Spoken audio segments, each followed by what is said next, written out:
Pois, en solución de continuidade, imos comezar a mesa redonda sobre as décadas de Lois Tobío, ou sobre o legado de Lois Tobío, máis precisamente.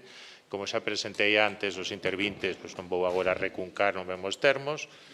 Vai comezar o profesor Ramón Villares, que nos fará unha semblanza política, tamén coa súa actividade no exilio de Lois Tobío.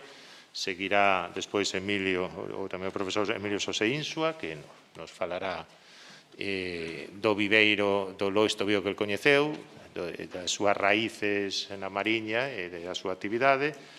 E, finalmente, Marga Romero vai-nos falar, ou Marga Doval, vai-nos falar da faceta de Lois Tobío como traductor. Un pouquiño. Bueno, cada quen vai falar despois o que queira, como adoita acontecer, pero ten a palabra o profesor Ramón Villares.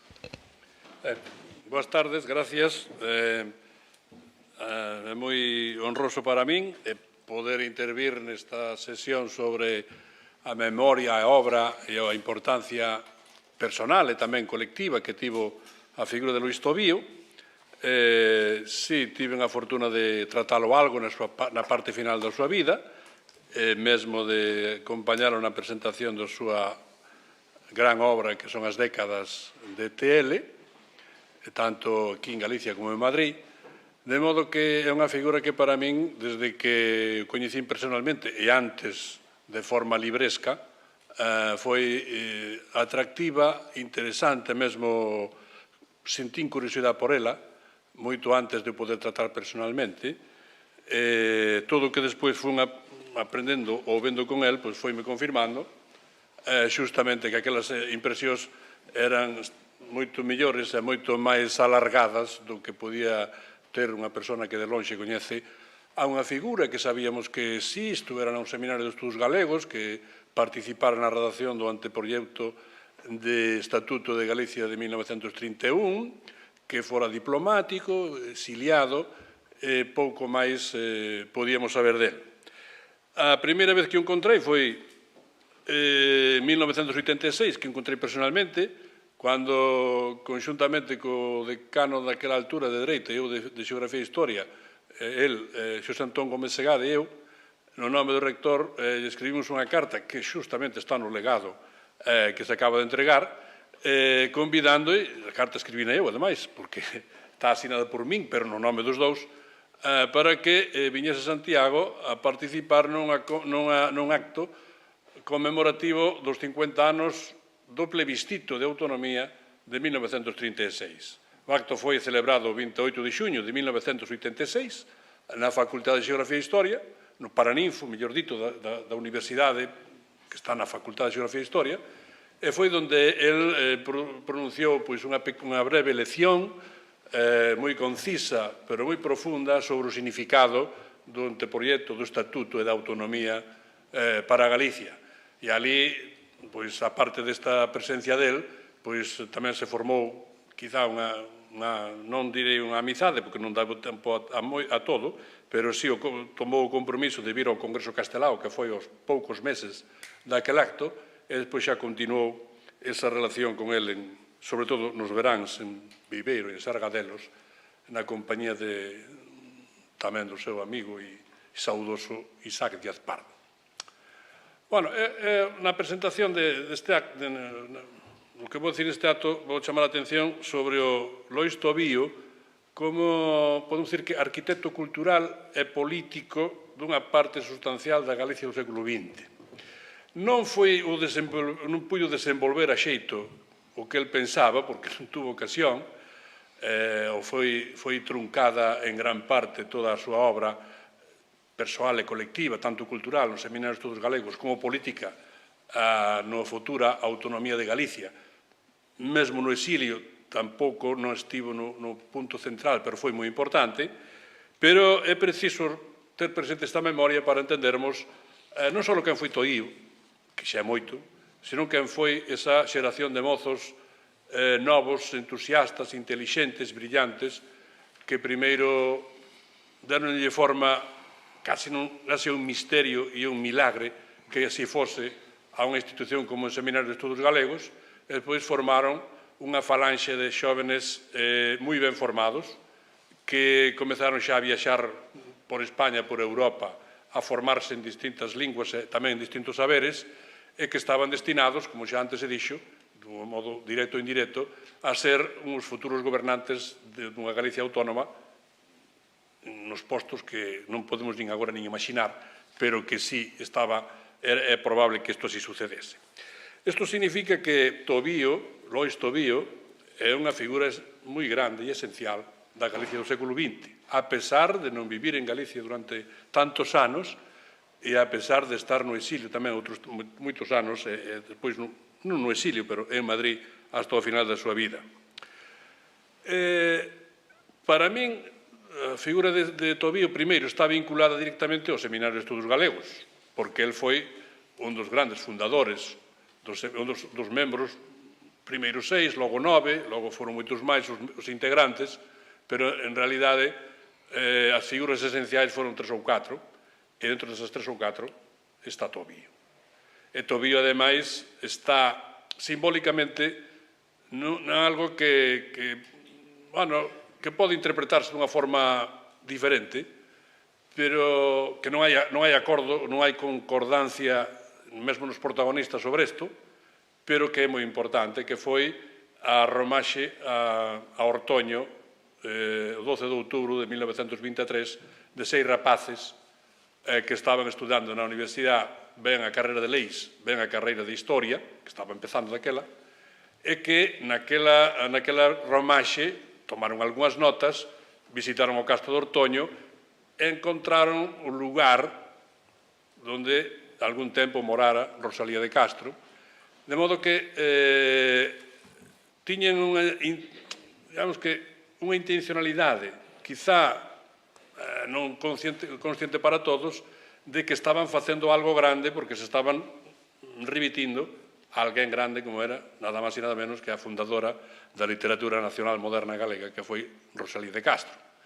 E isto ten moito que ver con Tobío e coa súa familia, porque entre os fundadores había dous rapaces que tiñan especial predilección por Rosalía.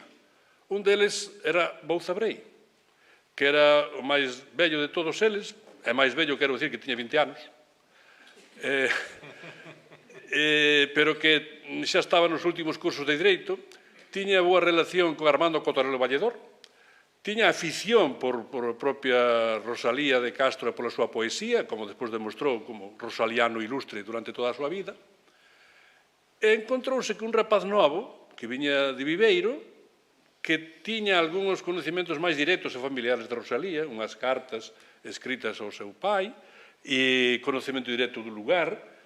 Entonces, nesa romaxe, eu creo que se forxou non só unha amizade entre Bouza e Tobío, senón tamén unha soldadura simbólica entre o que xa morrera, que era Rosalía, pero non morrera o seu espírito e a súa obra, e o que estaba a nacer, pero non nacera, que era un grupo de rapaces que querían facer algo. O propio Tobío dice, non sabíamos, parecía que era unha tertulia, porque algúns falaban de facer unha tertulia literaria, outros querían facer un grupiño de debate. Finalmente, e aquí ven a segunda parte, xuntados na casa de Armando Cotarelo, na rúa Concepción Arenal, nesta cidade, acordaron, por indicación, eu creo que de Armando Cotarelo, que era catedrático de Teoría das Artes e da Literatura na Universidade de Santiago, acordaron facer un seminario de estudos galegos. Un seminario que foi xa presidido inicialmente por Cotarelo, cuyo secretario foi Lois Tobío, e que empezaron a facer reunións que consistían basicamente en debates de pequenos traballos científicos ou que algúns iban por un lado e por outro e traían algunhas novedades que se debatían común e que eventualmente se podía publicar. De modo que naceu unha institución que aparentemente é fruto dun entusiasmo xuvenil, que tivo algúns valedores que eran mestres, primeiro os profesores da Universidade de Santiago, uns poucos, logo os mestres da xeración nós, e finalmente isto medrou, e foi o Seminario de Estudos Galegos, que en 12 anos fixo o que Tobío, un texto que tamén está no legado, dice que deixou tras de sí moita obra, pero sobre todo un legado ético. Un legado ético dunha institución que puido funcionar, como dice el tamén con súas propias palabras, sin a axuda del César ni de Creso. Nin unha dirección política forte ou institucional. Poñamos, como foi o caso de moitas institucións paralelas e coetáneas daquela altura, por exemplo, o Instituto de Estudis Cataláns era presidido polo presidente da Diputación de Barcelona e financiado directamente pola Diputación de Barcelona. A Sociedade de Estudios Vascos reuníase en reforma regular na Diputación de Guipúzcoa, en Donostia. O Centro de Estudios Históricos, fundado en Madrid, dependía da JAE, que era unha institución que tiña rango legal, fora creada por lei nos tempos do goberno Vega de Armijo, e gobernaba unha parte moi sustancial do que era o presuposto, o orzamento do ensino superior e educación en España. Tiña máis orzamentos que algunha universidade inteira.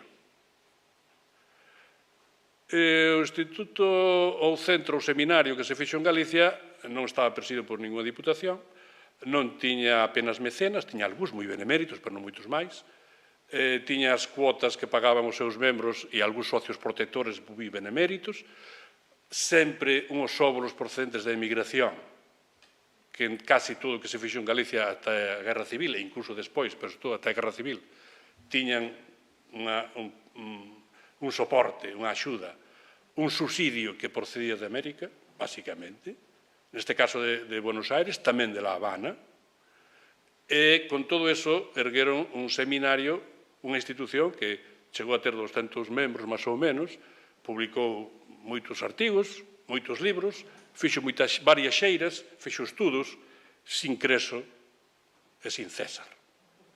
E, finalmente, como dice nese propio texto, don Luís Tobío, chegou o silencio, no 18 de xulio de 1936. E aquí acaba unha fase moi importante da vida de Tobío, da institución por el tan querida, da que foi secretario durante varios anos, cuxas actas nos primeiros anos están redactadas directamente en letra de Tobío, polo menos dos 23 ou 26. Logo actuou como, xa lle privaba isto de ser diplomático, porque nun momento determinado chegou a Santiago unha figura moi importante da política daquela altura, que se chama Francesc Cambó, que manifestou o desexo de que quería saber, quería conocer os seminarios de estudos galegos.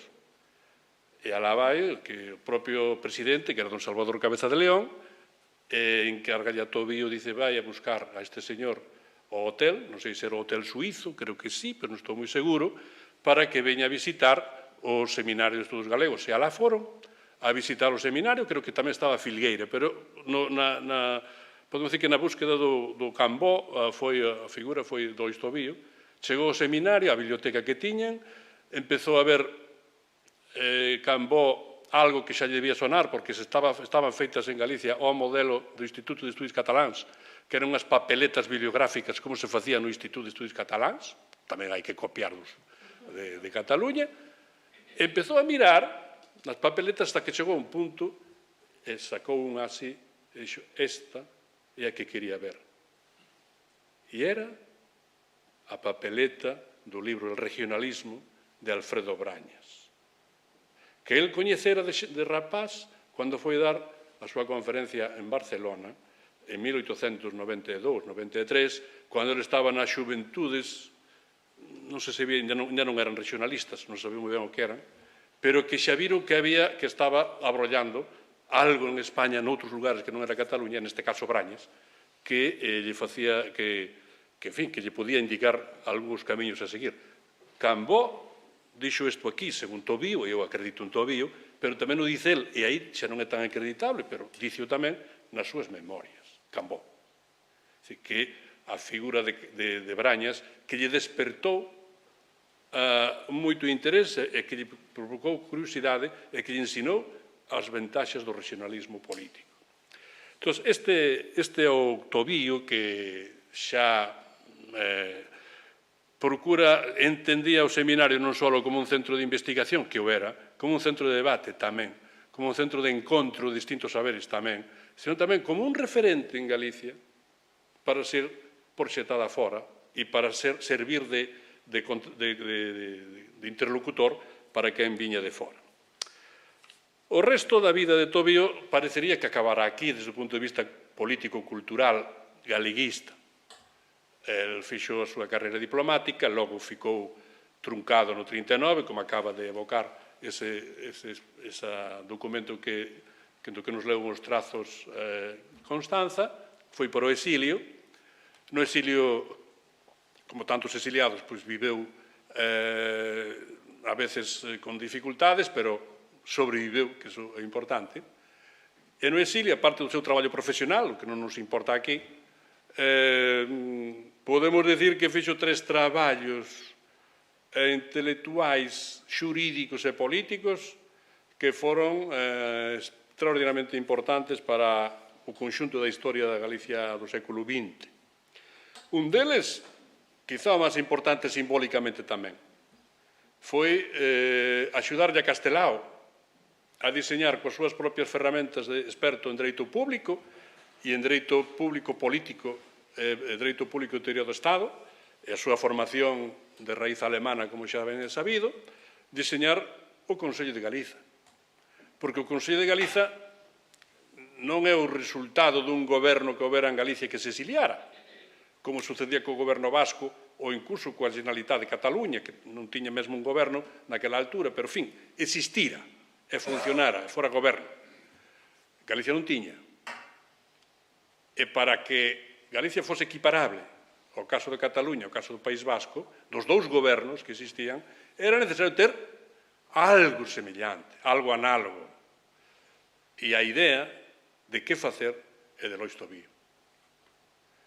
Está nas cartas e está noutros comentarios posteriores como propio Castelao viaxa a Montevideo, ainda non nacera Constanza, por tanto non nos pode dar noticias desto, viaxa a Montevideo, ten unhas largas conversas con Tobío, e Tobío dalle unha solución que, en síntese, é podedes constituir algo que se asemella a un goberno de Galicia no exilio, en canto que vos, como diputados elixidos nas últimas eleccións de febreiro do ano 36, do 16 de febreiro, e como diputados nas Cortes Republicanas, podedes ser considerados en virtude do plebiscito do 28 de xuño de 1936 como os fideicomisarios da vontade política do pobo galego. Aí é nada. O sea, é unha enxeñería política extraordinaria, feita por un home que aparentemente non ten nada nin de populista, nin de atrabiliario, senón de conciso, serio, preciso, auténtico, como era Lois Tobío. Claro, na historia grande de Galicia, Tobío non aparece no Consello de Galiza. Aparece Castelao, a verdade que aparece só Castelao, casi. E algúns máis, pero só Castelao, ou bastante Castelao. Pero, en fin, isto non importa. O que importa é como se construye un edificio xurídico institucional que dá sentido a un desexo, pois, desde o punto de vista político nacional, que sería o de crear o Consello de Galiza. Creo que esta é unha obra que é pouco recoñecida, pero que foi moi importante na vida política, na vida intelectual de Tobío. Logo hai outras dúas que son menos relevantes, na miña opinión, con menos consecuencias, pero que foron moi importantes. Por exemplo, xa foi citado antes o Congreso de Emigración Galega, o primeiro Congreso de Emigración Galega celebrado en Buenos Aires no mes de xullo de 1956, que era unha especie de unha evocación do banquete de Conxo e de outras cousas. Por outra parte, era unha forma de discutir que papel desempeñaba o emigrado e o exiliado naquela altura en América e no mundo inteiro.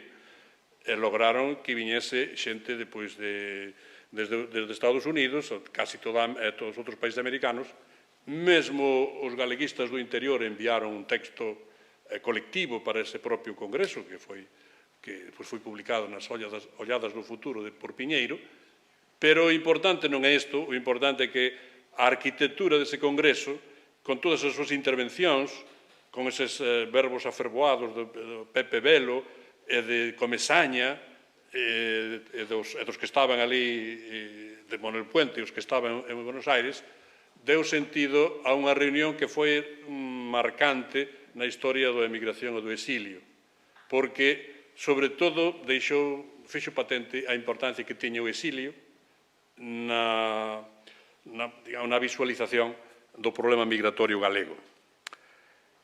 E, finalmente, desde este punto de vista tamén, digamos que calado, pero eficaz, que caracterizaba o Loistobío, o seu papel foi esencial en que fose publicada a Historia de Galiza que dirixiu Otero Pedraio. Claro, el non ten ningún texto na Historia de Galiza, non é autor desta Historia de Galiza, pero é o que fixo posible que a Historia de Galiza pudese sair con retraso, e non culpa dele, pudese sair finalmente. Os dous seus primeiros volumes. Foi tamén unha sorte, porque Tobío deixou Montevideo no 63, non estou errado, non? A historia será no 62. Chegaron aquí os primeiros volumes no 62, setembro do 62. E el, desde o 60, 61, foi encargado polo Grupo de Buenos Aires, de Manuel Puente, de darlle saída á Historia de Galiza, que en Buenos Aires durante 3-4 anos non sabía moi ben que facer, que camiño coller, como resolver problemas de imprenta, problemas de imaxen, problemas de ilustracións, problemas de homoxenización do galego que levaba o libro. Claro, aquí estamos. Primeiro, a primeira conferencia que deu, creo, Tobío na súa vida, foi unha conferencia sobre a fonética galega, no seminario de estudos galegos no ano 25 ou 26. Fonética galega. Quizá por eso tamén ten ese oído tan extraordinario que tiña por os idiomas, se manifestaba, en fin, de forma moi recurrente. Pois el foi capaz, en 2 anos, de resolver todo isto, de poñerse en contacto con Otero, de recuperar os orixinais que estaban en Buenos Aires, de pedir novas fotografías. E aí no legado están algunhas fotografías que algunhas dicen non. Incluso está escrito por arriba, algunhas fotografías, por exemplo, dunhas vilas mariñeiras, do que sexa, identificados todas as fotos, 7 ou 8 follas coas súas precisións léxicas. En fin, finalmente, os contratos coas impresoras, pasar da mítica imprenta López a ser impreso en Montevideo. Tamén axuda un pouco de Canaval e do grupo da empresa Ipusa, a Industria Papelera del Uruguai, S.A., que tiña un papel importantísimo neste punto. Finalmente, a Historia de Galiza saiu. Non é unha historia que hoxe historiográficamente nos mova moito, pero é unha especie de testamento da xeración nosa e do Seminario de Estudos Galegos. Porque aí está todo o mellor casi que fixo Risco, todo o mellor que fixo Xaquín Lorenzo, unha parte pequena, porque xa fixera moito de outra forma, Otero Pedraio, e logo Ferro Couselo e algúns outros que estaban na órbita de Otero Pedraio aquí en Galicia, e algún poucos que estaban en exilio, como Luis Pita. Todo eso está publicado nesta obra que é sensacional polo que significa, non polo que conta, que tamén, pero esa é outra cousa, porque había outra forma de miralo, sensacional o que aí conta gracias a que houve un home que dedicou parte do seu tempo, moitas horas do día, a levar adiante esta obra de edición da Historia de Galicia. Esta foi a última obra que el fixo no exilio, relacionada directamente coa cultura galega. Despois vieron outras que son de outro estilo, os seus propios escritos particulares, os seus estudios sobre Gondomar, o Conde de Gondomar, as décadas, todo eso xa é máis coñecido. Forma parte da historia dunha persona que, estando nun lugar, estando noutro, pode contribuir a entender mellor o lugar onde é e o mundo desde o lugar onde é. Por tanto, eso xa douno por ben feito. Solo quería acabar dicindo que antes e despois do retorno a España, que o fixo no ano 63, Tobío mantivo unha relación quizá máis estreita coa xente do exilio que coa xente do interior de Galicia. Nese sentido, o peso do exilio para el como republicano, como alto cargo da República, alto cargo, secretario do Ministerio, como se acaba de ler, ou tamén como militar, como tenente do exército, pero, en fin, moitos foron, ou algúns outros galeguistas foron así tamén, estuveron aí tenente, capitán, etc. Pero o feito de estar a súa vida estar tan estreitamente vinculada ao exilio tamén se mostra nesta relación privilexiada cos seus amigos forxados na España republicana e mantidos despois da derrota militar e civil e política do 39, mantidos durante o exilio, eses Quero Morales, eses Anselmo Carretero, por exemplo, do que é o autor desta, ou que estaba implicado neste documento que acaba de sinalar Constanza. En fin, que aquí teño algunha lista dos seus contactos, por exemplo, Blasco Garzón, que o nomeou delegado oficioso do goberno republicano no exilio en Uruguai, cando o goberno republicano no exilio se trasladou desde México a París, e en París o nomearon, ainda que el non traballou, recusou en parte, se non recusou o cargo, vexo que non vía moi claramente cal era a función, os traballos que tiña que desempeñar, pero aí o mantivo, con Blasco, con Carretero, con López Rey, que era un amigo moi próximo a él, en fin, con Quero Morales, que tamén antes falei, con Rubia Barcia e outros máis. Claro, o seu epistolario ten moitas, tamén ten cartas con Del Riego, con Otero, e con moita outra xente que coñecemos. Pero se hai algo que caracteriza este epistolario de Luís Tobío é justamente a súa conexión e manter viva a súa relación cos amigos da República, da guerra e do exilio. E este foi o Luís Tobío que chegou felizmente a moitos anos, 96, 97, case 7, que, en fin, moitos tuvemos o privilexio de poder encontralo, falar con el, sentilo, ver como se comportaba, admiralo, e hoxe manter a súa memoria viva e recoñecelo. Gracias.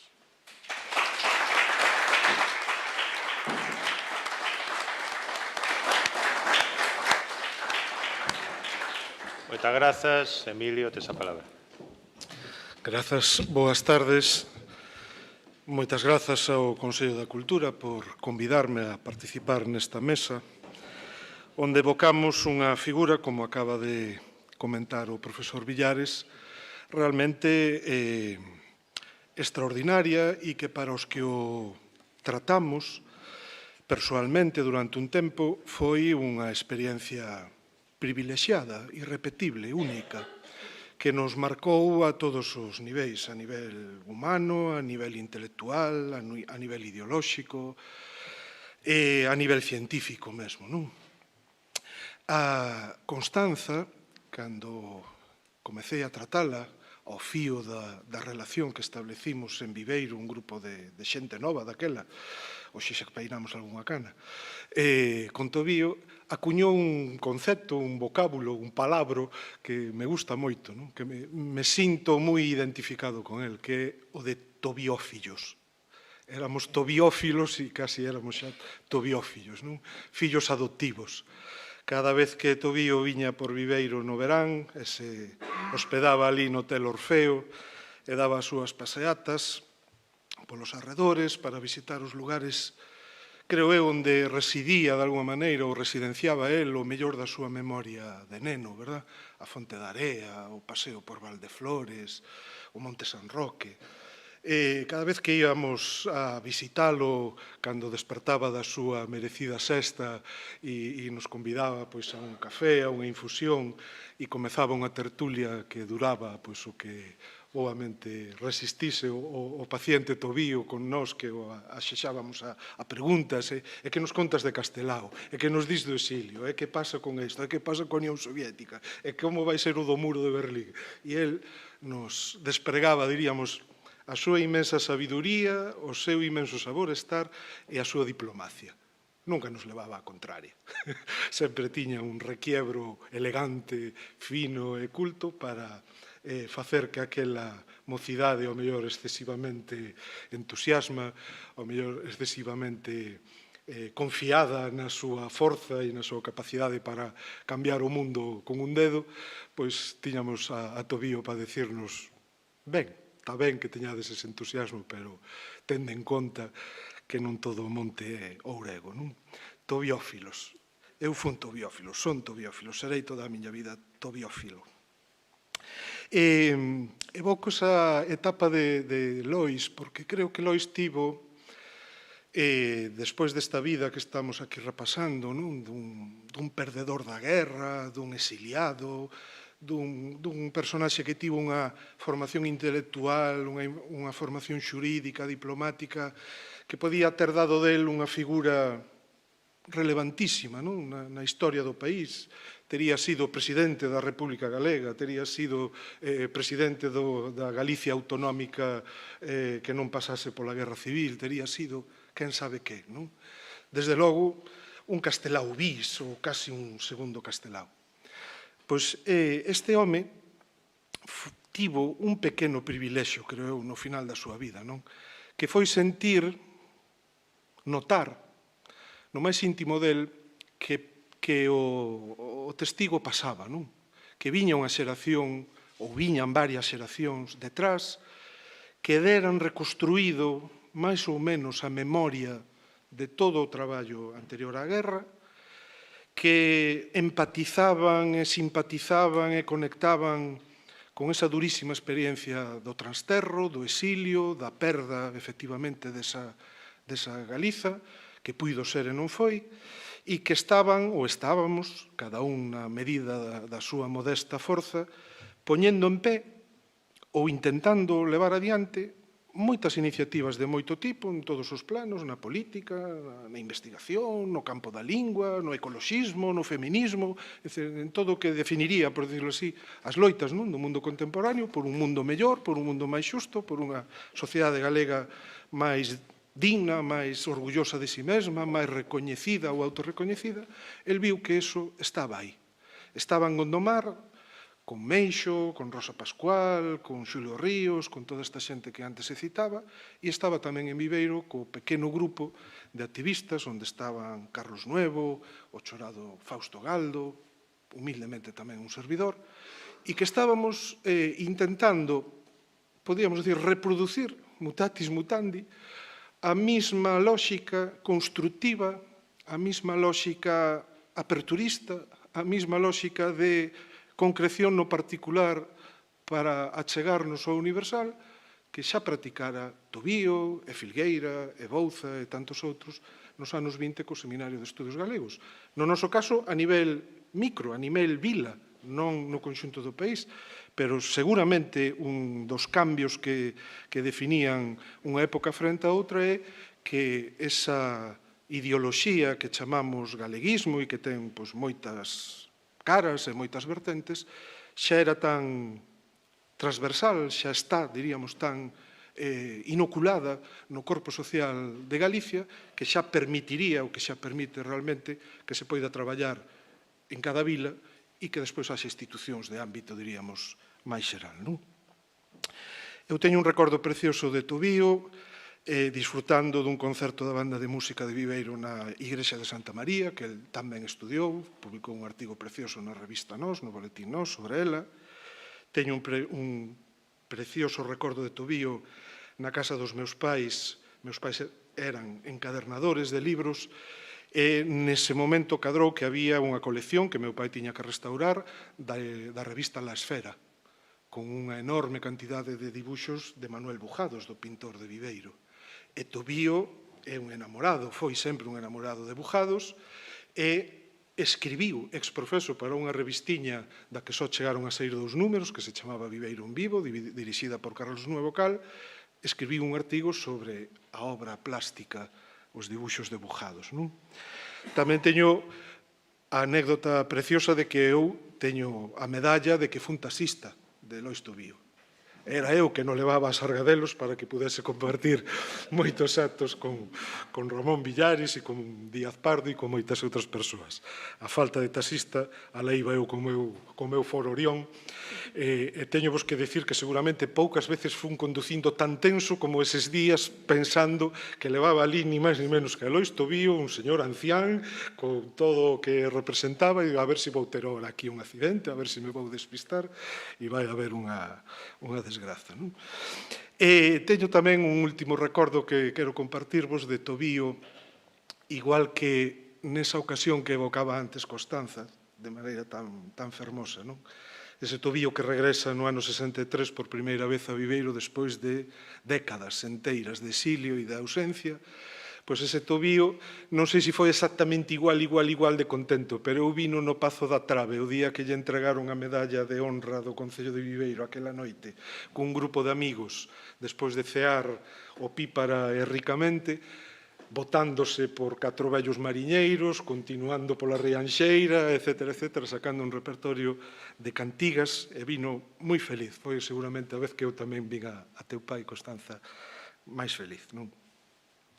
Bueno, no Seminario Terra de Viveiro, que foi esta entidade que fundamos a calor das conversas con Tobío e da súa evocación do Seminario de Estudos Galegos e de como facían e como traballaban, organizamos, grazas á xenerosidade inmensa de Isaac Díaz Pardo, unha exposición con paneis de Díaz Pardo, do Seminario de Díaz Pardo, sobre o 70 aniversario da fundación do Seminario. Digo porque este ano estamos de centenario. Colocámola nos claustros do antigo convento de San Francisco, que desde a época da desamortización pasaron a formar parte, diríamos, do patrimonio municipal, e serviron durante moitos anos de prácticamente de todo, de cárcere, de xulgado, a escola de Lois Tobío Campos estuvo ali tamén, a vivenda onde se criou Lois Tobío tamén estaba ali, con balcón con vistas á ría de Viveiro, cando ainda non estaba tan estragada como está agora, e nesa exposición interviñeron na inauguración solene, que foi un 18 de agosto do ano 94, se non recordo mal, interviñeron Díaz Pardo e o propio Lois. Bueno, o detalle que quería compartir é que foi a primeira vez que Lois Tobío falou en público na súa vila. 1994.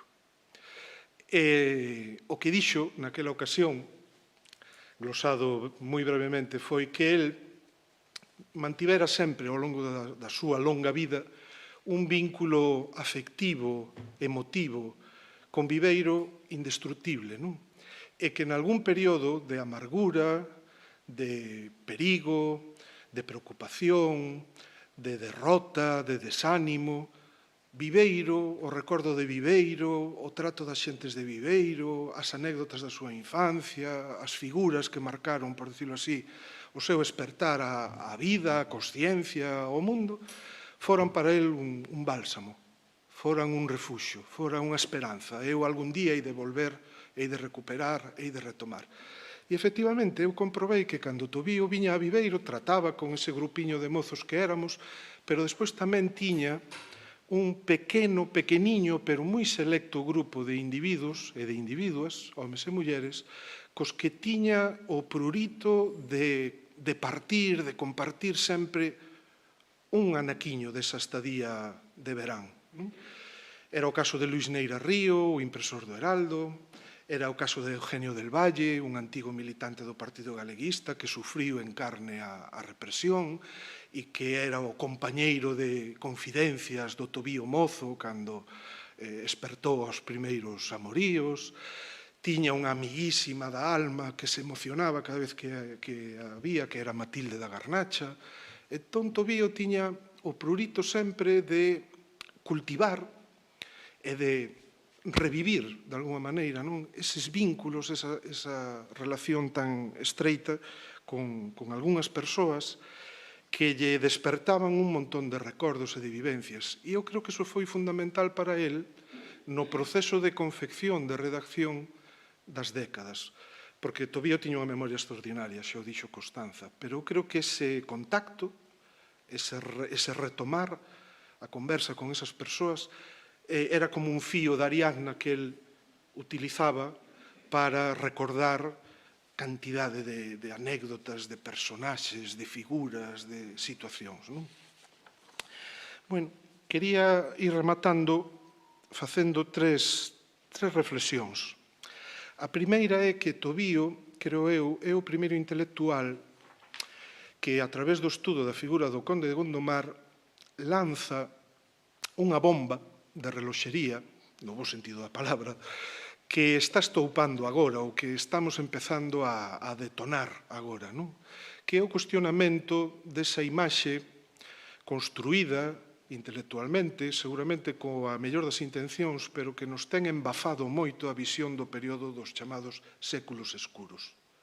Tobío foi o primeiro en intuir que non había unha escuridade tan absoluta nin tan determinante e que seguramente a medida que fósemos rabuñando na tona, investigando máis a fondo, accedendo a novas fontes, poderíamos facer un relato menos brutal, diríamos, do período dos séculos escuros e habería máis figuras, máis textos, máis referencias que nos permitirían construir, por dicirlo así, un relato menos adanista, non? Do que é o rexurdimento. Non sería un rexurdimento nin tan desprovisto de raíces, de fontes, nin o período dos séculos escuros sería tan desolador, non? Como ese retrato inicialmente perseñado por xente coa mellor das intencións, insisto.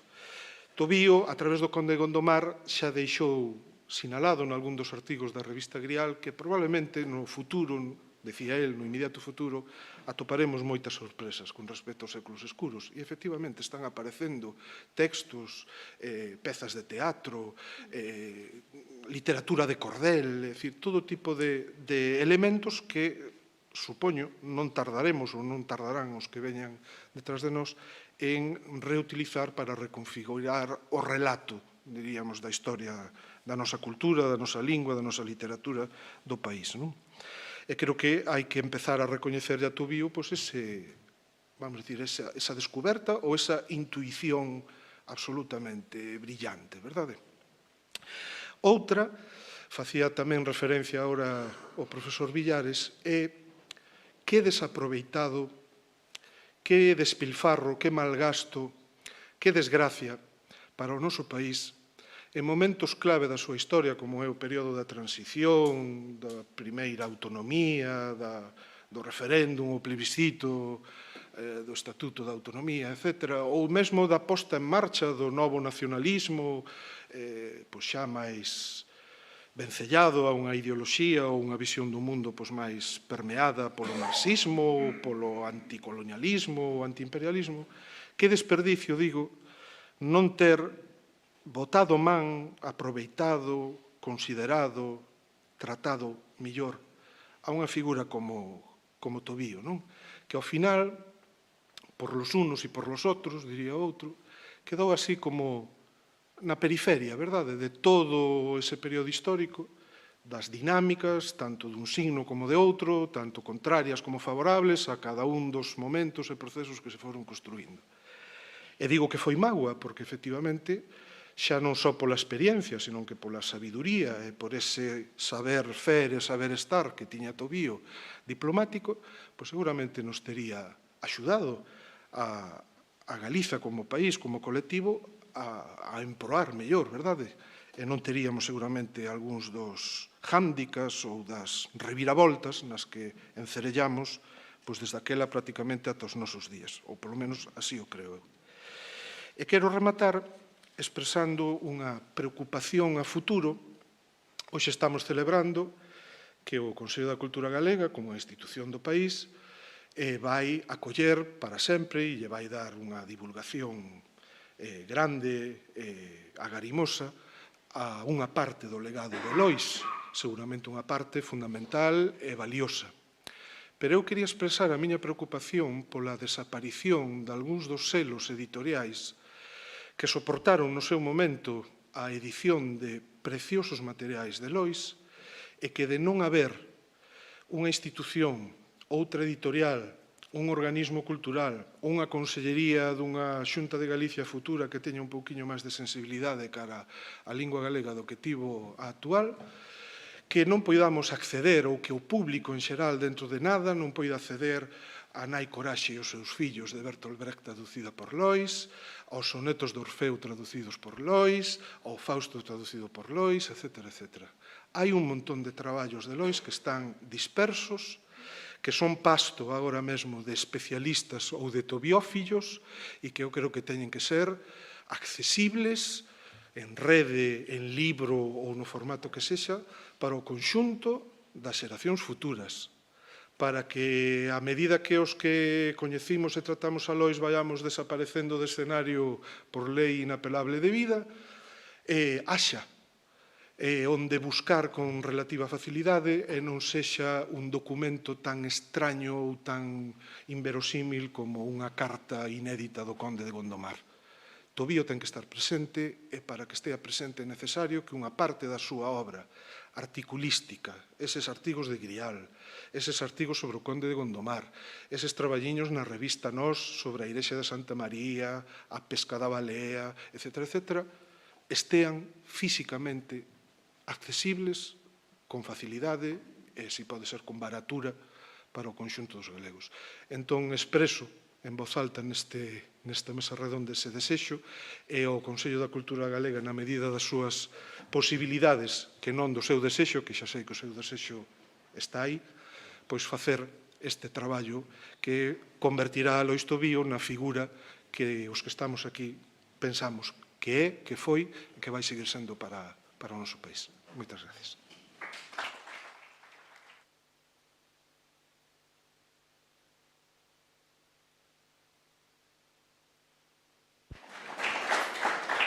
Moitas grazas, Emilio. Marga.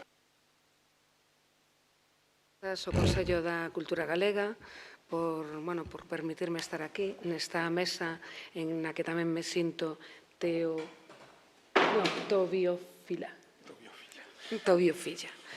Ben, eu pensei na miña intervención como é a vida de Lois Tobío desde hai 20 anos. E claro, isto ten un pouco de relación en como rematou Emilio, precisamente a miña preocupación que vai pasar cando as persoas que estamos nesta mesa e algunhas máis desaparezan, porque realmente é difícil levar hoxe en día, tal e como está todo e tal e como está o ensino, o labor que fixo Lois Tobío pois ás xeracións máis novas. Non é tan doado.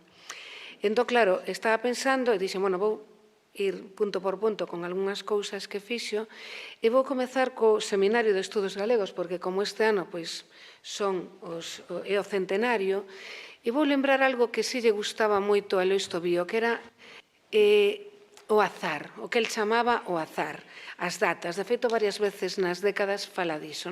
El nace un 13 de xuño e morre tamén un 13 de xuño, pero que vai morrer 20 anos antes, perdón, un 13 de marzo, vai morrer 20 anos antes de que se celebre o centenario do Seminario de Estudos Galegos, como si nos dese tempo a aprender algo. Quero decir que sempre estaba vendo as datas e sempre sumaba todo, e a verdade é que cadran moitas cousas que agora non vou dicir. Entón, voulle pedir aquí ao profesor Villares, que como é o responsable da exposición que vai haber sobre o Seminario de Estudos Galegos, que eu descubrín algo maravilloso. Claro, eu hai anos andaba detrás da famosa ladaíña de Santa Tegra, que Tobío publica e dá noticia no Seminario de Estudos Galegos, na revista Nós, nunha nota. Existe a ladaíña, faise todos os días. Entón, o mellor estaría ben igual, nalgún momento, traer a xente da Guarda para algún acto e que se dixese a ladaíña da Santa Tegra, que é preciosa, é unha das poucas mostras que nos quedan de liturxia en galego, dende hai moito tempo, non? Entón, creo que hai que decir que todo isto existe aínda. Hai cousas da época de Tobío que aínda sobreviven. Entón, do que se trata é de vitalizarmos todo isto, non? Despois tamén, antes de nada, quería dicir como coñecín eu a Tobío e como a miña xeración coñeceu a Tobío, porque, curiosamente, foi no Congreso de Castelao. E nese Congreso de Castelao é moi importante, eu non sei se ti publicaras, aínda non, porque eras moi novo, claro. Porque aí no Congreso de Castelao, por exemplo, a miña xeración, aí publicamos por primeira vez un estudo. Entón, aí publicou Gorriti San Martín Rei, publicou Xosé Manuel Rei Romero, Millán Otero, que xa faleceu, Anxos García Fonte, Bieito Arias Freixedo e máis eu. O sea, xente dunha clase que chegamos ali e que coñecemos a Tobío. Que cando eu cheguei a Madrid e coñecín moitos anos despois a Tobío, eu dixenlle, claro, dixenlle algo que a él non lle ofendía nada, porque él presumía de ser un dandy baixiño, sempre o dicía, non? Eu dixenlle, eu pensei que vostede era máis alto, porque eu lembro de estar sentada e de que Tobío falaba desde unha altura. Entón, a mí pareceume, claro, debía ser todo o que dicía e como falaba de Castelao, que me pareceu, claro, unha altísima persoa en que o físico desapareceu e eu pensei na súa entidade moral, e no que sentía. Entón, pois, o da ladaíña de Santa Tegra estaría moi ben facer algo con eso. Despois, as décadas de TL. Eu son destas profesoras que xa van quedando poucas, porque, isto é moi esgotador, pero, aí temos a Maseda, que é profe, entón eu voulle pedir, porque creo que pode facer moi ben, o que pasa é que vai ser difícil, porque agora o alumnado le menos que hai anos. Le moito menos, non? Entón, por exemplo, se hai 20 anos, era fácil decirlle a un alumno, mira, por que non te atreves a ler sempre en Galiza de Castelao? Mira, debido por líano. E agora, eu digo, mira, podedes ler o libro primeiro, o libro segundo, e lelo durante todo o curso, ademais de outras cousas, saber se hai algo que vos gusta, e hai algún que o lé. E o mesmo fago coas décadas de TL, claro, que cando vexo que hai algún alumno que quere facer dereito, sempre intento meterlle por aí, polo menos algunhas partes. E este libro é dificilísimo de atopar. Nas bibliotecas está, pero agora é imposible, é mercalo pola rede, mercalo de vello, é carísimo. Unha vez había un alumno que me dixo, sabes canto vale? 700 euros. Quixo mercalo meu pai. 700 euros vale as décadas de TL. Ou seja que, quen teña varias, pois ten aí. Entón, hai que reeditar, tratar de reeditar as décadas e de facer unha edición actualizada, adaptando a lingua, e, xa sabemos que é moito, pero podense ir sacando por décadas. Despois, algo no que tamén se ten detido Emilio, eu creo que das persoas que máis coincidimos niso é falar dunha xeración de estudos galegos, pero tamén falar desa xeración de estudos galegos dentro da historia da literatura galega, porque esa xeración pasa desapercibida. Entón, aí está o Lois Tobío ou, por exemplo, e agora máximo todos os nomes, sabes ti? Sí, pero o Magariños Negreira, todos estes non só os que fixeron o vocabulario de galego, castelán galego, senón tamén os que escribiron novelas, porque eles sentíanse obrigados a escribir novelas. Porque esta foi unha xeración que se sentía moi obrigada a facer o que cumpría. Non hai novela curta, pois hai que facela. Entón, aí se poñían como obedecendo a escribir. Entón, curiosamente, esta xeración na historia da literatura galega non está moi tratada, ni siquiera aparece con este nome, ni siquiera podemos decir que sexa unha xeración, porque non aparece. Aparece aí entre o que serían os homes de nós, A vanguarda, pero claro, estes son unha vanguarda como de outra maneira, porque ao mesmo tempo moitos deles continúan escribindo a maneira de como dicían os homes da xeración nos, non? Despois, xa que está aquí a presidenta do Consello da Cultura Galega, pero tamén académica, algo que lle dixen aí, creo que debeu de ser 10 anos ou algo así, non sei, que eu creo que Lois Tobío precisa un día das letras galegas conxuntamente con Gondomar. Eu creo que ten que ser... Sí. Como? Non, ben chega Lois Tobío. No, pero eu creo que é moi interesante, igual que se fixo o dos 3 poetas da Ría de Vigo, eu creo que, a máis creo que Lois Tobío estaría encantado de ter un Día das Letras Galegas con Gondomar, porque aí aproveitaríamos para que se fixese un estudo de todos os traballos sobre Gondomar, da figura de Gondomar, da situación da lingua, de revisar eso tan mal chamado desde o punto de vista actual, aínda que efectivamente non creo que fose con mala idea, nin senón todo o contrario, dos séculos escuros. E reformular, creo que un Día das Letras Galegas para Tobío, para Conde de Gondomar, reformularía moito a nosa historia e axudaríanos a escribir.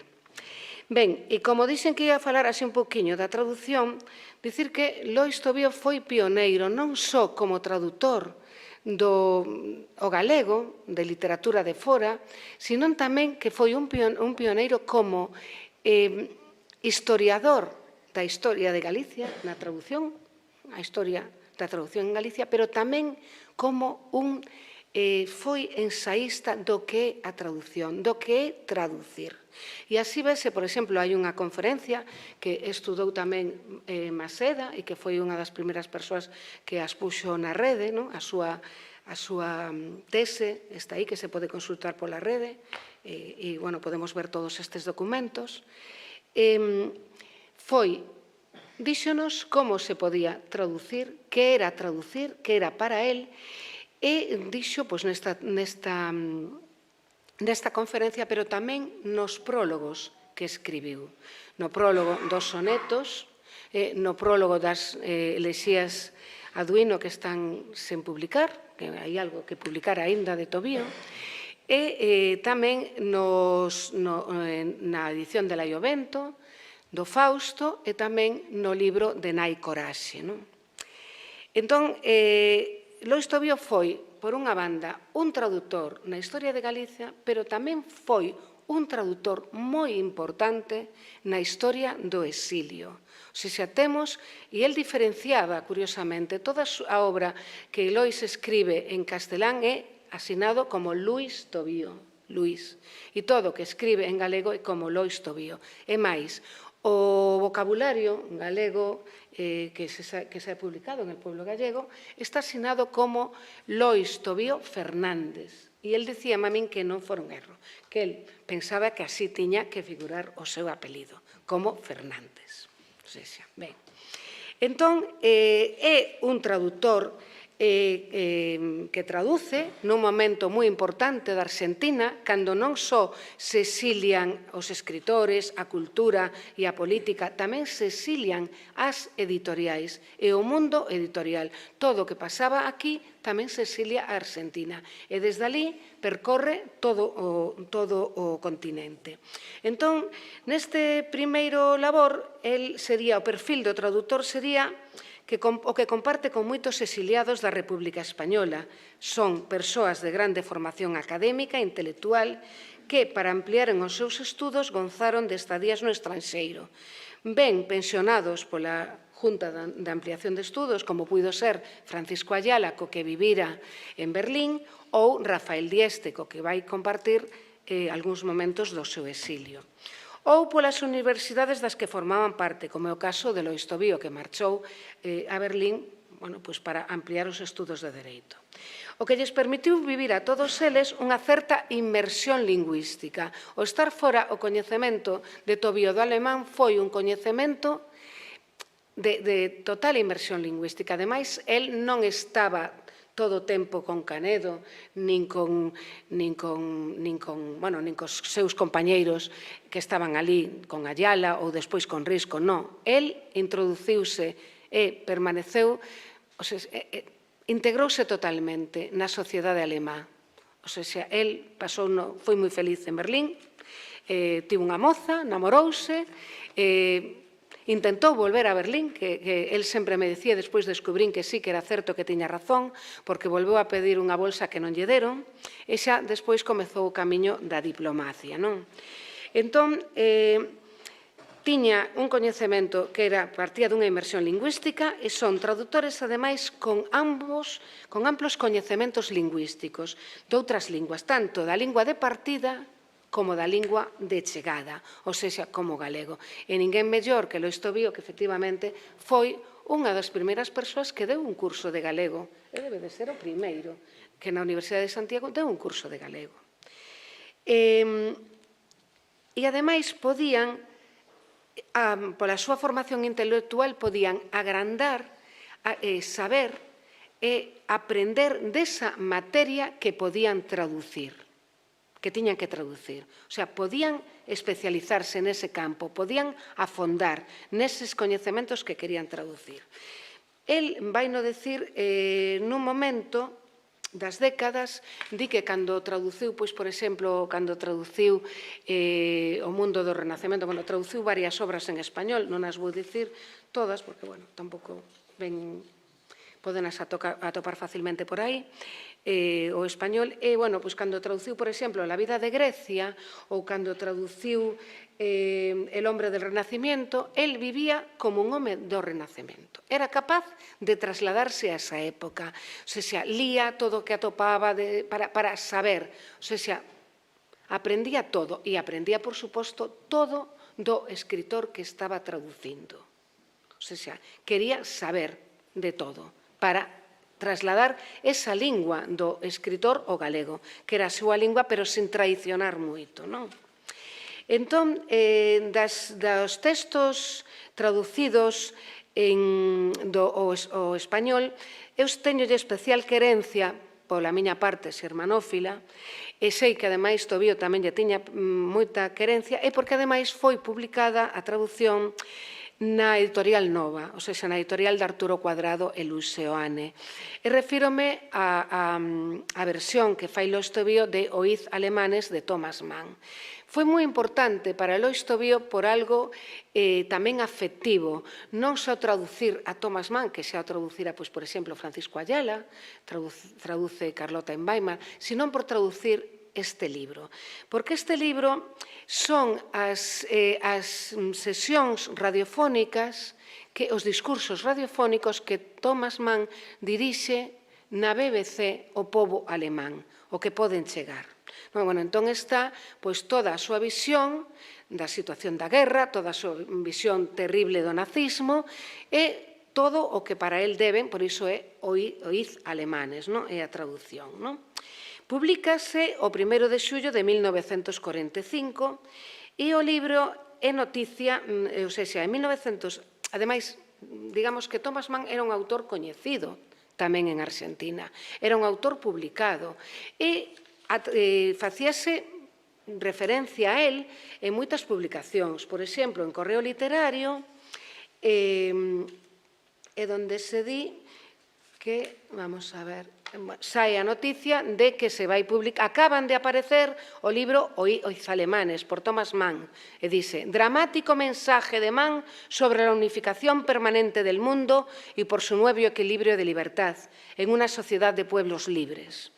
E, entón, sae a reseña da traducción, gábase a edición e a traducción de Tobío, e o interesante desta versión do español desa época é que é Tobío quen decide isto, se achega a acta de rendición militar alemana. Achégase nese libro. Entón, na edición editorial hai un prólogo do propio autor explicando o libro, que son os discursos desde outubro de 1940 até o 27 de abril de 1943, e engádeselle no remate a acta de rendición militar, asinada en Berlín o 9 de maio de 1945. Claro, ademais, isto daba moitísimas esperanzas a todos os exiliados españois que estaban ali e que pensaban que unha vez caída Alemanha, pois o mundo tamén se uniría para rematar con Franco, como non pasou. Entón, foi Tobío o que tivo a idea de poñer a acta da rendición militar. Entón, di, las palabras de Mann proféticas se han cumplido. Su intensa vida espiritual activa y vibrante ha dado a su voz fuerza de combatiente, logrando un puesto de honor en la victoria. Soldado de la inteligencia en la lucha contra los poderes transitorios de la opresión, cumplió con el ingrato de los deberes, luchar contra su propia patria. Su voz, alta y dura como mensaje bíblico, coadyuvó al triunfo de la libertad, ese triunfo que tiene severidad de una rendición incondicional del enemigo. Con el laconismo trágico de un documento histórico, la acción del ilustre escritor se cumple así. Y claro, era Tobío quen escribía e quen estaba emocionado, pois como estaba Rafael Dieste, como estaba Luis Seoane, como estaba Maribí Villaverde, como estaban todos e todas. Estaban esperando que o franquismo remataba, e que o seu exilio podía rematar, e non pasou. Entón digo, porque no ano 2004 volve a aparecer traducido o Iz Alemanes, e o traductor, que publícase na Edicións Península, na editorial Atalaya, e Bernardo Moreno é o traductor, pero que comparte a traducción con Lois Tobío, porque todo o traducido por Lois Tobío pasa a esa nova edición que é do ano 2004. Entón, a actualidade de Tobío, pois, vivificouse, digamos, que un ano despois da súa morte, non?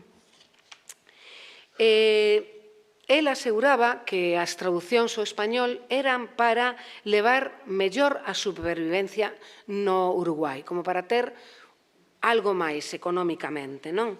Pero, claro, cando pasamos do Luis Tobío ao Lois Tobío, atopámonos co Lois Tobío tradutor, sobre todo do alemán ao galego.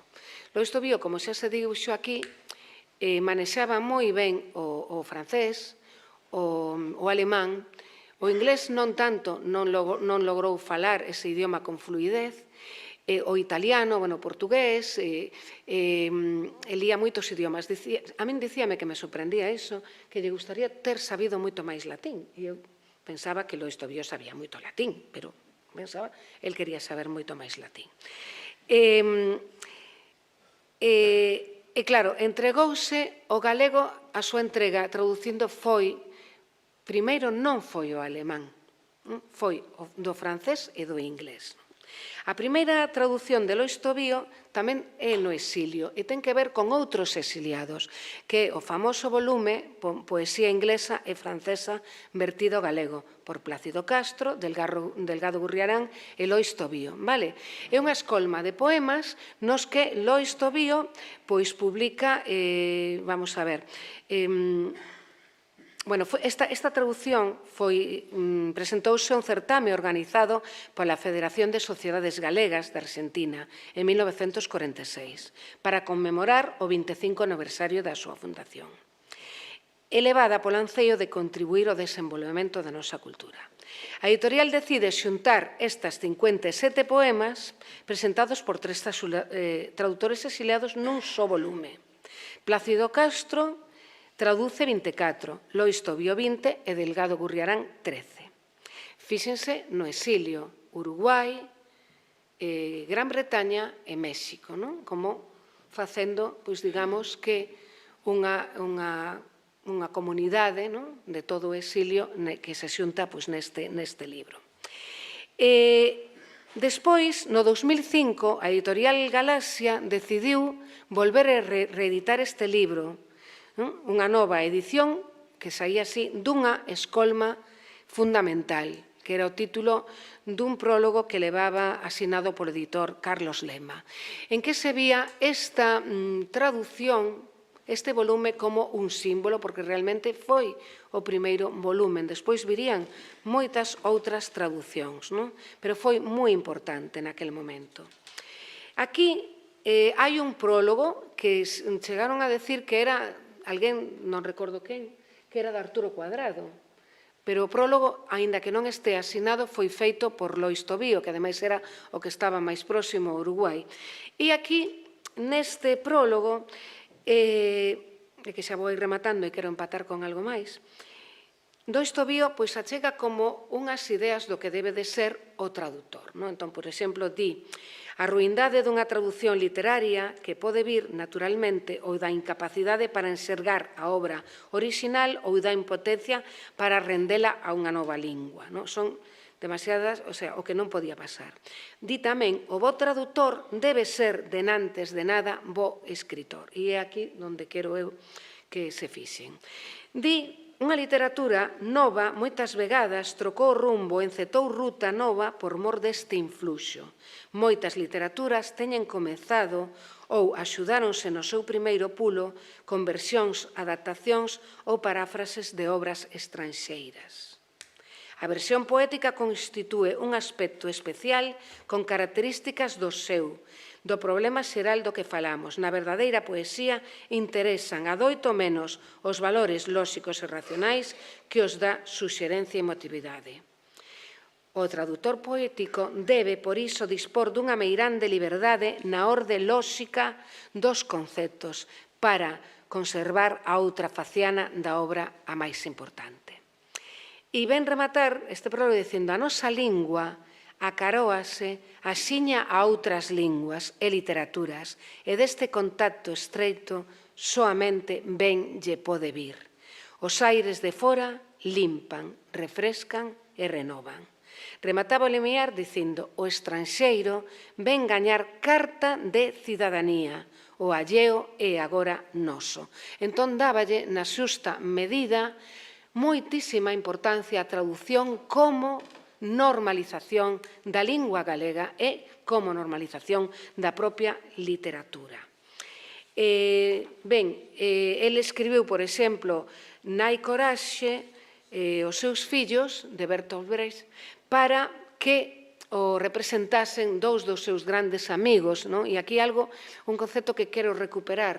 Para min, se hai algo que algún adxetivo que eu lle podo dicir a Lois Tobío é que foi sempre unha persoa moi leal por unha banda ás súas ideas. Eu penso que Lois Tobío foi sempre un home do espírito do Seminario de Estudos Galegos, que o que aprendeu aí, que o mantivo toda a vida, e tamén as persoas. Entón, había unha persoa a que, moitas, as que lle foi leal, por suposto, a Castelao, a Otero, pero tamén aos mozos da súa época que foran alumnos seus, que é o caso de Ramón de Valenzuela. Entón, el sabía que Ramón de Valenzuela e Maribí Villaverde andaban enredados no teatro e para eles fixo esta traducción. Cando viu que non se ia representar a obra, que non a ían representar, volveu traducila de novo pensando xa máis na lectura do propio texto que na representación do mesmo. Ben, e como Tobío escribira que o bon tradutor debe ser, denantes de nada, bo escritor, un día, no que estábamos falando, pois eu dixenlle que me ensinara os poemas que tiña que ter escondidos por algunha parte, porque eu tiña claro que o traductor de Rilke escribía poemas, non? Entón, el decía: non, home, non se me pode chamar poeta. Eu fixen cousiñas, pero non, quen traduce tan ben a Tobío como está en galego, é imposible que non sexa poeta. Entón, el faloume de varias cousas que escribira. Só apareceu a Vida Nova de narrativa, pero el falárame dunha novela que escribira en Berlín. Faloume dos diarios que escribía en Berlín e en Bulgaria. E, xa saben vostedes esa manía maravillosa da familia Tobío de escribir diarios e biografías, porque contamos coa historia de vida dunha muller galega, da súa irmá María, que para min é un dos meus libros de cabeceira que me encanta e que tamén foi publicada por Edicións de Castro. E, sei que están aparecendo máis biografías por aí da familia Tobío. Ben, e estaban a crónica e a cronoloxía e as notas biográficas do pai, non? Entón creo que Tobío ia ben aprendido no que tiña que facer. Entón, el, en Berlín, escribía todos os días un diario e facíao en alemán para ir aprendendo, ou seja, para ir... Eso fixémolo moitos, verdad? Non? Ti non facías, non? Ai, sí. Eu levaba as miñas axendas en alemán para aprender palabras, non? Iba anotando e o que facía cada día en alemán, claro. Eu tiña outro método. Bueno, ese método tamén o tiña eu, pero... Oi, sí, sí. Sei o método que ti tiñas. E tamén o tiña Tobío, por certo. Bueno, claro. Entón, pero el anotaba, e tamén anotou en Bulgaria. En Bulgaria tamén fixo o mesmo, e anotaba sobre todo o que escribía eran as cancións populares. Por iso lle gustaban tanto, e Tobío era capaz de empezar, decirlle, estamos no Nadal, e empezar a cantar, pois, todo. O sea, sabía todas as cancións alemás e cantabas así. Pero aparte disto, había manías que lle quedaron a esta xente, non? E cando digo a esta xente, digo a Tobío, podo dicir tamén a Luis Seoane, porque estaban, é curioso, a min chama a atención, porque hai moitas cousas que teño en común con eles, saltando as distancias, a idade, non? Porque Tobío quedou impresionado cando escribín o libro sobre Carolina Otero, porque a él, claro, encantáballe Carolina Otero, incluso a cita nas súas décadas, incluso me di, bueno, agora dirásme se é verdade que estivo ou non estivo en Baden-Baden, porque eu lanceime aí un pouco e dixen, bueno, por aquí andaba a nosa bello Otero, e claro, dixen, pois creo que en Baden-Baden non sei se estivo, noutros sitios sí, pero aquí non. Entón, claro, eu pregunteille isto, entón ese día, eu non sei por qué, non sei, a min a verdade é que me mostrou moitas cousas moi persoais. Entón ensinoume o libro da vida, o caderno de anotar a vida, que é unha das cousas que acaba de recibir o Consello da Cultura Galega e que é algo maravilloso e precioso. Entón, a finais de xullo de 1937, desde Valencia, o diplomático Lois Tobío, leal á República, debe partir para inspeccionar varios consulados do norte de África. Este é o motivo polo que chega a Marrakech. En esta cidade onde fica impresionado pola arte mestiza, a marroquinería tradicional, máis modernizada polo gusto francés, emerca nun obradoiro que se chamaba La Bahía dun Monsieur Dutel, como nos relata no seu libro As décadas de TL, un libro de follas en branco con tapas e cousela de couro moi enfeitadas para levar os anais da familia. Eso que xa fixera o seu pai. Merca tamén unha carteira que conserva a súa filla Constanza Tobío e un xoieiro, desaparecido nun roubo. O deber de levar os anais da familia herdouno de seu pai, o mestre Lois Tobío Campos, que tamén escribiu as súas memorias e a crónica da familia, que até hai pouco se podía consultar na rede da familia Tobío. Lois Tobío mostroume o libro para anotar a vida, que desde Marrakech tantas voltas dera polo mundo, que levaba impresas esas voltas e reviravoltas, sinaladas en datas, primeiro coa man de María del Carmen Soler Ponce de León, Melo, a súa esposa, despois, cando ela faleceu, pola súa man. Nun papel aparte, colocado no inicio do libro, estaba un soneto dedicado á súa amiga, a que ia escribir no libro, que gardou e que Tobío seguiu gardando. Leume o soneto e falamos da poesía que os unira, de Dante, que ben coñecía a poesía provenzal e se notaba que lle quixera dar unha volta ao tema de morrer de amor. Falamos de Melu e máis del, que tamén lle deran moitas voltas aos seus proxectos de vida, el abandonando o mundo coñecido para ser diplomático e vivir noutras culturas sen deixar de ser nin republicano contumaz nin galego. Ela abandonando a casa, a familia, as súas amizades e o máis doloroso, a súa carreira universitaria que nunca conseguiu rematar. O soneto foi un agasallo para a primeira boda de Lois Tobío e Carmen Soler. Se queren falar das demais bodas, pregúntenlle a súa filla, porque hai máis bodas.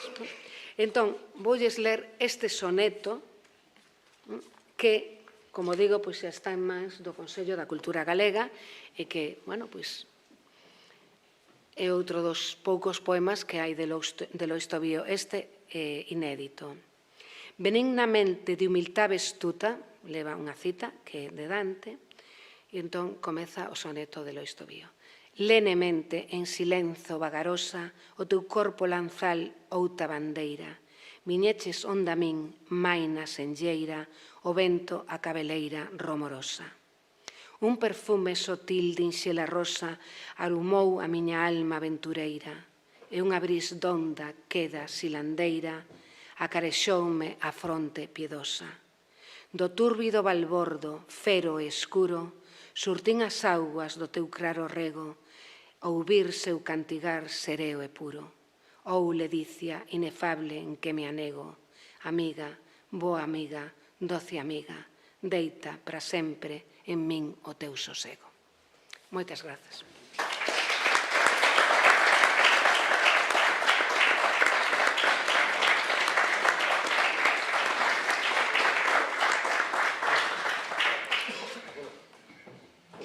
Ben, en teoría deberíamos estar rematado, pero penso que teremos uns 10 minutos para un coloquio.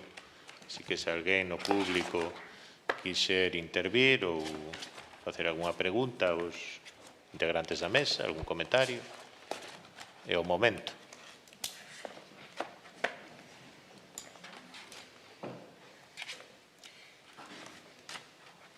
Bueno, se non decides nada, quería facer unha anotación sobre María Carmen Soler.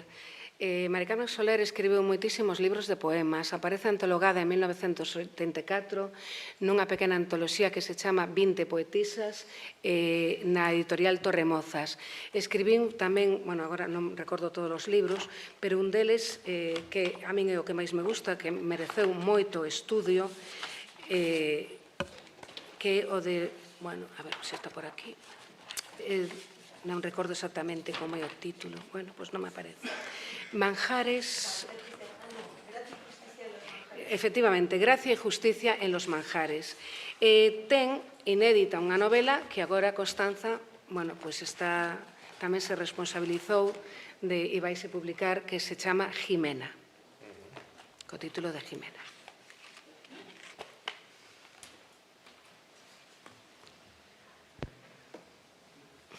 Bueno, ninguén intervén. Sí, por favor, Gregorio. Espera que ven o micrófono.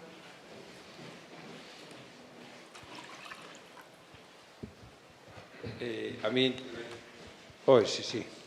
intervención é meramente anecdótica. Eu ainda hai pouco preparando aí un traballiño para un coetáneo del, Feliciano Rolán, atopei en el Compostelano, que era un vespertino da época, a Lois Tobío nun anuncio dunha academia. Sí, Nieves. Se coñecedes logo? Sí. Bueno, pensaba que non tal, eu atopei ali como profesor de alemán. Creo que no ano 30, exactamente, pouco antes da programación da República. Academia Nieves, sí, Nieves. Nieves, efectivamente, non lembraba eu a academia.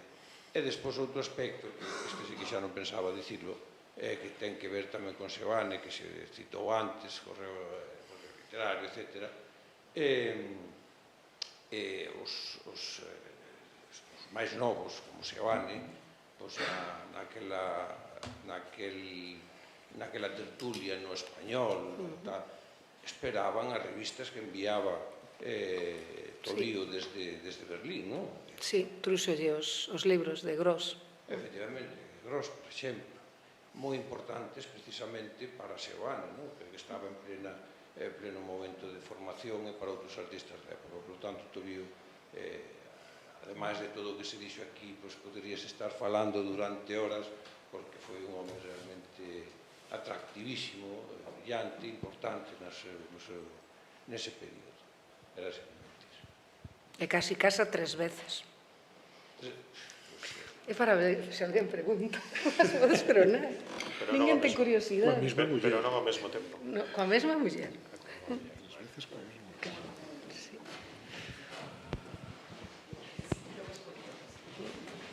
Bueno, algunha cuestión máis en entrarmos nesta última faceta así do ola histórico. No, era pola guerra, tuvo que casar, que non estaba invalidado o matrimonio. Ben, pois concluímos aquí esta mesa redonda con un persoaxe polifacético, singular, enorme como era Luís Tobío. Boas noites a todas e a todos e moitas grazas por estancias aquí. Moitas gracias. Ben.